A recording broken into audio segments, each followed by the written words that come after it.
Hi, I'm Alchemist2, and I'm back again with another book review.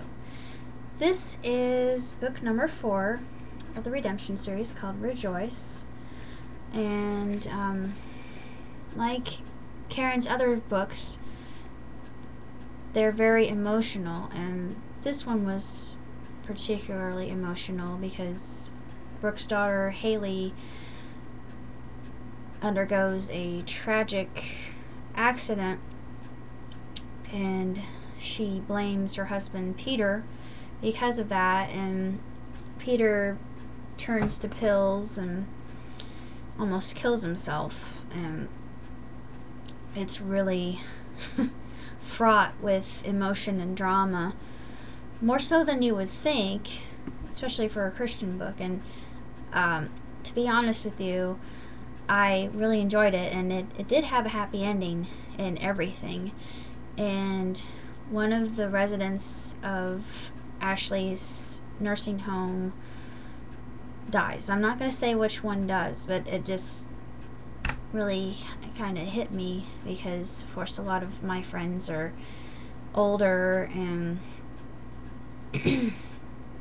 I know that they're eventually going to go to paradise, but it's still really difficult for me knowing that these people are part of my extended family, and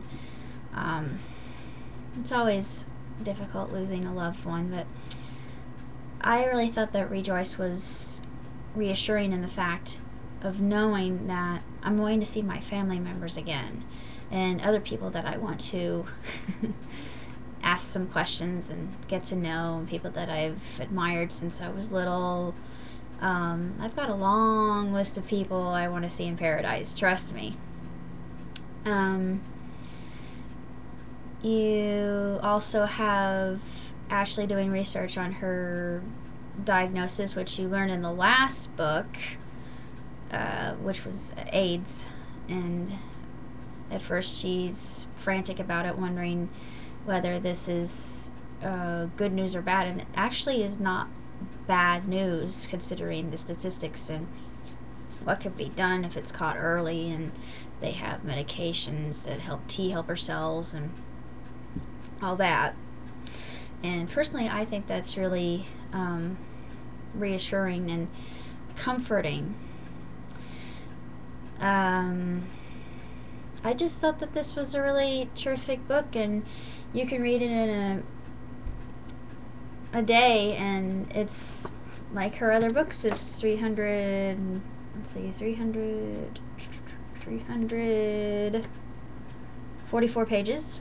And then of course it has a preview of Reunion, and then at the end with Gary Smalley, because he's a co-author, he has some information here that's really informative and useful, and he has an email and a website, and there are some discussion questions. So apparently you can use this as a discussion book for a Christian book club or Bible study, which I think would be really awesome, to be honest with you. These books are just monumental, and I know that's probably an exaggeration,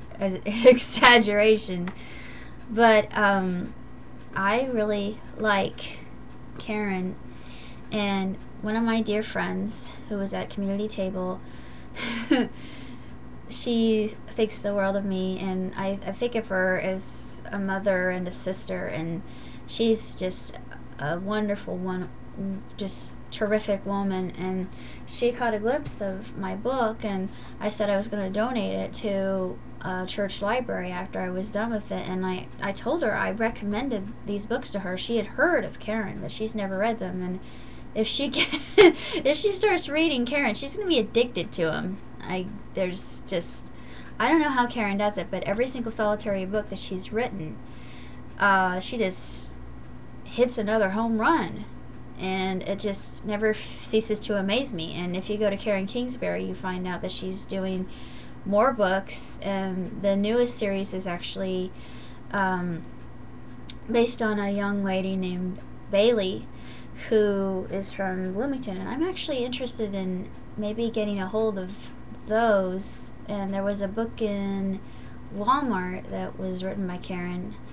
I don't think it's a part of a series or anything like that. It may very well be. I don't know if it's part of the Bailey Flanagan series or not, but if you want to keep in touch with her work, just go to www.karenkingsbury.com, and then you can see all of her books there, including the children's books that she's written. She is a just incredible soul, and I'm hoping that one of these days I can get a chance to meet her and talk to her and ask her what her inspiration was for the Baxters. And I know it was being in Bloomington, and that I take very much to heart, because I was born in Bloomington, and I could see why she would be touched by that experience, because Bloomington is an absolutely beautiful place, and I know I'm probably being biased, but it's just absolutely perfect. It's a college town. You've got all this just absolutely picturesque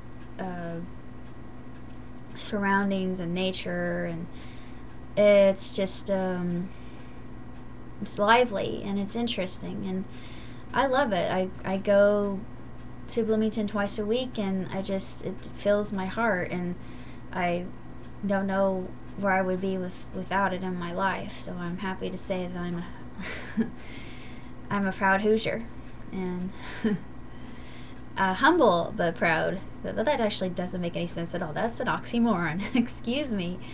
But I'm glad that I'm in the heartland, and I think that itself has helped me write all the different stories that I've been writing, including a series that I'm working on right now that's geared toward young adults.